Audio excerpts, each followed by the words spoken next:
So I have decided to take it upon myself to review and discuss the fall of the House of Usher. This is a very enriching story, deep with many different fascinations, and all covered as well by Edgar Allan Poe and his many short stories and poems. So in short, this is a very intellectual-esque watch for many viewers, but what Mike Flanagan brings to the table for us audiences who aren't all too familiar with Edgar Allan Poe, he chews it up for us just like a little baby bird or a raven. We could definitely go along with that because there is a episode in the show called The Raven, and there's a raven that's heavily featured throughout the entirety of the series. And I'm saying all of this ahead of time to say that the plot, it's very, very detailed.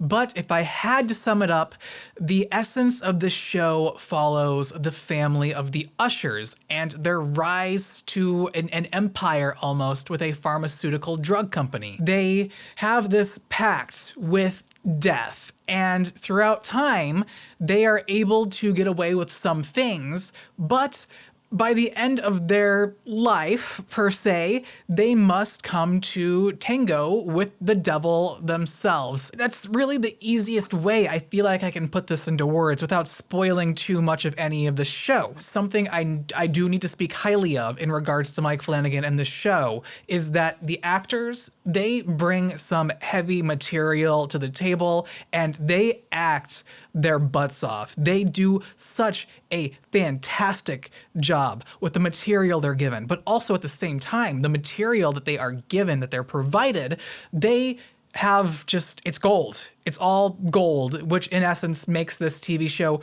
pretty gold. Now, there are some hard to chew aspects about this series that even today that I still don't sit well with. And I'm gonna go ahead and say it outright, but before I do, I wanna let you all know that this is definitely a show geared towards adults. Adults who are able of taking in some heavy details and really coming to terms with those. One of the big topics in the show is sex and the power behind it, and it's only like a very small aspect about the show, but from what you see in the show regarding sex and power, it's almost too disturbing to watch. If any of you guys have seen my movie reviews as of late, I am the type of person who does not let a movie really get to me all that much. I may get emotional sometimes, but I've never been pushed this far. I mean, the only movies to do that are movies like Midsummer, Hereditary, A Ghost Story, to name a few. Midnight Mass and Haunting of Hill House are two of my top favorite Mike Flanagan Netflix shows, and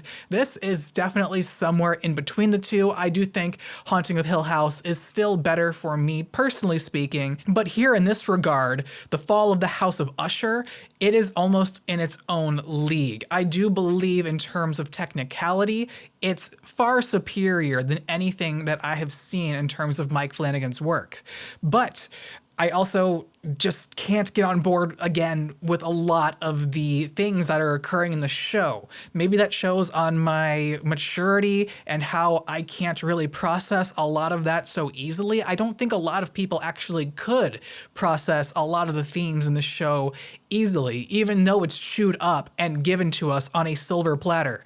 The show has a lot of power dynamics that make you feel queasy at times, and it doesn't even all revolve around the topic of sex. It all revolves around humanity and what makes greed greed and what you're willing to do to get what you want out of this world. Although I am aware of Edgar Allan Poe and his many works, I am not all too familiar with them. So that really didn't catch on until my girlfriend actually told me, oh, these are titles based on his works, and each story almost is kind of repetitive of his works, but they're told in a modern day age within its own confound structure of sorts.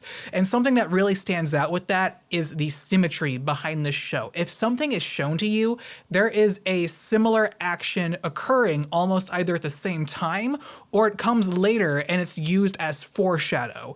The writing in this series is, again, amazing to watch. I feel so overwhelmed by the power of his process, the way everything is structured, and how beautiful it all just comes together at the end. The Fall of the House of Usher is an amazing, outstanding show. As you are watching this show, The Fall of the House of Usher, you are following this family, the Usher family, and you can definitely see how repulsive a lot of these characters are. You get a very close look into a lot of their personal lives. It's hard to untangle, but it's also a very clean and organized mess, if that really makes any sense. And we're seeing all of these characters through the eyes of essentially the Raven, who is also essentially the Grim Reaper. And you witness how she or he or they interact with the Usher family. And sometimes it gets downright just gruesome. And then other times, you're almost cheering on this entity. And at times, you do root for it because you see the tragedy that this family has caused, and you see what their greed has done to the world, but also what opens up afterwards and how the world changes and how things can always become better. One of the many things that this show provides us is the core characters that you need to follow, to latch onto, to feel almost safe with.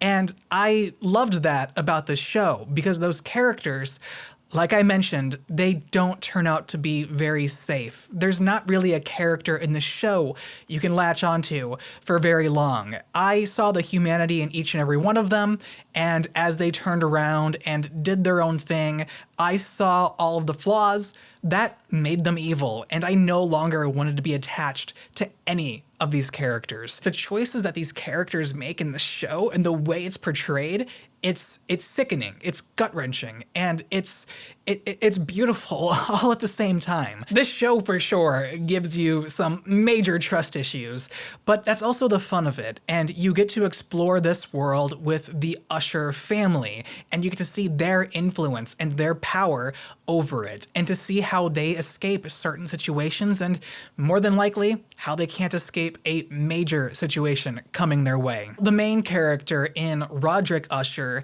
I adored his character for a long majority of the show.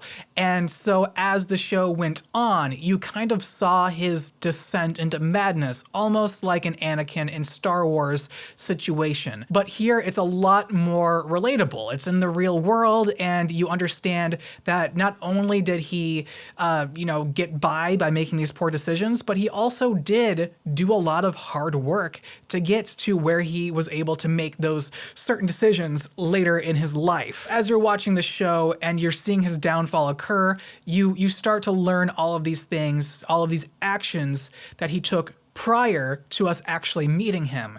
And you start to realize this is not a man you should be adoring. This is not a man you should be looking up to. This is evil. This is scum. This is degenerate, all in a fancy business suit with lots of money to bail himself out of any given situation. And it's just very unfortunate because seeing him at the beginning of the show, especially in the flashback portions when he is a younger man, you are almost rooting for him. You want him to win. You want him to succeed. But then by the end, you just really want him and his entire family to be wiped off of the face of the earth. The fact that they were able to make me care about these repulsive characters, I found extraordinarily fascinating, and it's one of the, I would say, many hearts that this show has to offer. And just real quick, before we continue on with this review for The Fall of the House of Usher, this video is not sponsored. Everything here on this channel is created by me, myself, and I. I love talking about TV. I love talking about movies. In fact, I just did a Five Nights movie review as well as a Taylor Swift Eras Tour movie review, so be sure to go check those out. But overall, if you guys are enjoying these videos, be sure to subscribe and support the channel, as there are many more pieces of content that I would love to create. And as we continue building the channel, the faster I'm able to make all of this happen. So please go ahead and leave a like, comment down below. Let's go ahead and get back to The Fall of the House of Usher. Now, I did mention Star Wars earlier, and I've got to say, Mark Hamill in this show, he is incredible. I feel as though his acting is not only peaking, but getting like just significantly better. What we see here out of Mark Hamill is extraordinary. As the Usher's family lawyer, he is just amazing to watch on screen. And again, back to the decisions that these characters make in his character as their lawyer, I think that he plays it very smart. He kind of accepts and he folds his hands rather than making the impossible happen. So not only was his character evil, much like that of the Usher family, but he was also probably the only evil person left in the show that I had any ounce of respect for. And by the end of things, he and the Raven were the only two characters that I could latch myself onto. I felt very alone watching this. Despite watching this show with my girlfriend, I just felt alone watching it. I felt haunted, and this show always gave me nightmares. In fact, there's a fun little story here for you. There's an episode called The Black Cat, basically about a crazy black cat. My girlfriend then proceeded to walk outside after watching that episode, and my neighbors put out a little statue of a black cat for Halloween on their front porch, and it absolutely scared her. Like, just, it was insane. And I walked outside and I saw it and I was like, oh, dang, that is there. I think that this show is probably gonna supersede Hill House, which is unfortunate because I do like Hill House more overall because it's just more straight to the point. But here, it's also tightly written and beautiful. Even though it feels messy at times, it's also not at the same time, which it makes me so appreciative of Mike Flanagan and his work here. It's, again, just an amazing show. Now let's go ahead and talk about the scares and the spooks here, because there are many scares and spooks, and you are never, ever going to be prepared for them. You think you might be, but trust me, you will not be prepared whatsoever. These scares, they are jump scares, but they're utilized in a really, really fascinating and riveting way that makes sense to the overall plot. I'm gonna say it here, symmetry. That's really all I can say here. There is one major issue that I would like to discuss about the show, and me calling it an issue is over-exaggeration to the moon, because it's more so like a question in my head, more so than an issue.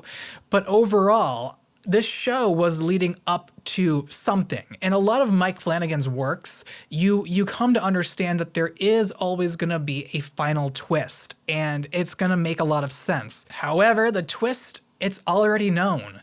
You know the twist from the very first episode. You understand what's happening the entirety of the way through. There are some discoveries throughout the series, but I wouldn't really call those twists as more as they were just things that you were just waiting to happen and to see how they were gonna happen. It's so hard talking about this, just calling it things without spoiling it. You knew someone was gonna do something, I guess. You just never really knew how. And so, yes, it does answer those questions, but the reveal is also something you already know. And so I was a little bit disappointed with that. If you guys want to open up some discussions down below in the comment section about the fall of the House of Usher, please feel free to do so, as I am totally willing and honestly excited to engage in discussing more about this show, because I'm sure there's so much I missed. Also, if you guys enjoyed today's video, be sure to leave a like down below. A few comments, also appreciative. All the engagement truly does help. Also, if you wish to watch some more movie reviews, be sure to click somewhere on the screen and also subscribe and turn on that notification bell,